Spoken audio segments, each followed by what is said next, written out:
Hello, it's DelusionDispeller back again to talk more about Anita's sense of identity being established in certain ways.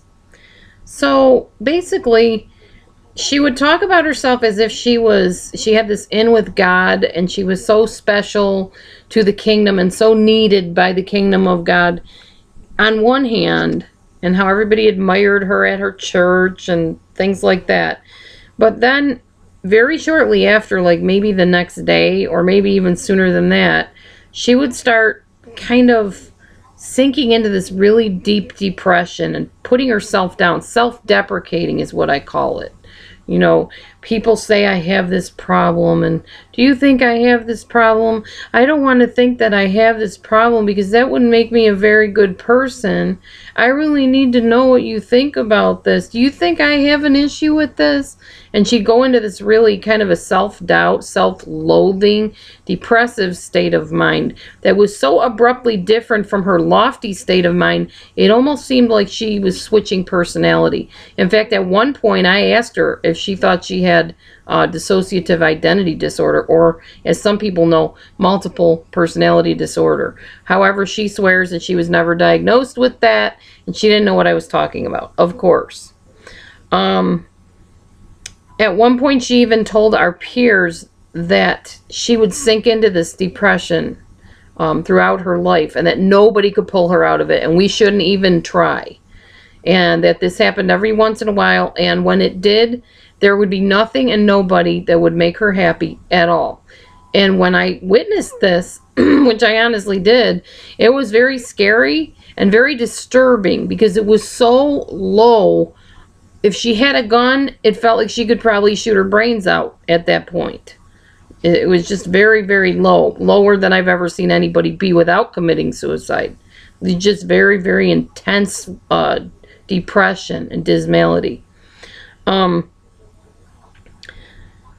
Basically, it would kind of invoke something in me that I would want to help her so badly. I would just feel compelled to pull her out of this state of mind and this state of being.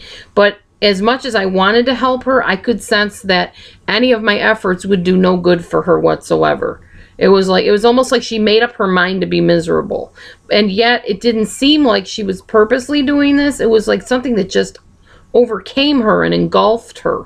But it was so intense and so severe that it was just like this blackness. And if anybody knows a narcissist during their depressive phases, you know what I'm talking about. It's just very depressive, creepy kind of, I guess. It made me kind of feel helpless, like nothing I do will ever help this person. I remember one time one of her friends, a young girl, died, and I wanted to comfort her. I wanted to go and hug her and say, oh, I'll be here for you, you know, it's going to be okay. And she knew I did, and she looked at me and she said, what's wrong? I said, I want to hug you. She goes, why? I said, because your friend just died. That's just what you do. You comfort people that are grieving. She said, oh, well, if it will make you feel better, come give me a hug. And I was like totally aghast at the way she was acting about it. Just so callous. And I looked at her kind of confused, like, are you serious? She was, yeah, it won't do any good. That's not going to help me, but if it makes you feel better, come on over and hug me. At that point, I didn't know what to do. I didn't get up and hug her because I was like, well, obviously that probably wouldn't do any good. It wouldn't help her, and it just would feel awkward. So I didn't hug her because I didn't know how to react. That's what I mean. They get into these weird states of mind where they seem really normal at one point and even kind of manic and excited. And then at the next point, they're at the lowest of lows and there's nothing you can do to pull them out of it. It's very, very disconcerting for those that witness it. Sam Vaknin poses that narcissists have an inferiority complex and go through ups and downs in their evaluation of themselves, and that this will influence their moods and their appearance emotionally, which I happen to agree with Sam on that issue. I definitely saw a change in Anita's moods and how she was handling things.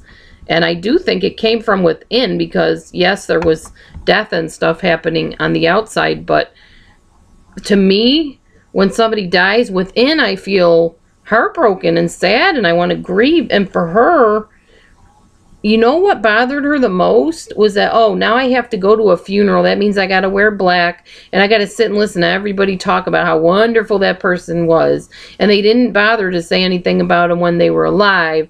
And then I'm going to have these people coming up to me that I don't even know, wanting to hug me and cry on my shoulder. And I won't know how to act, and it'll make me really uncomfortable.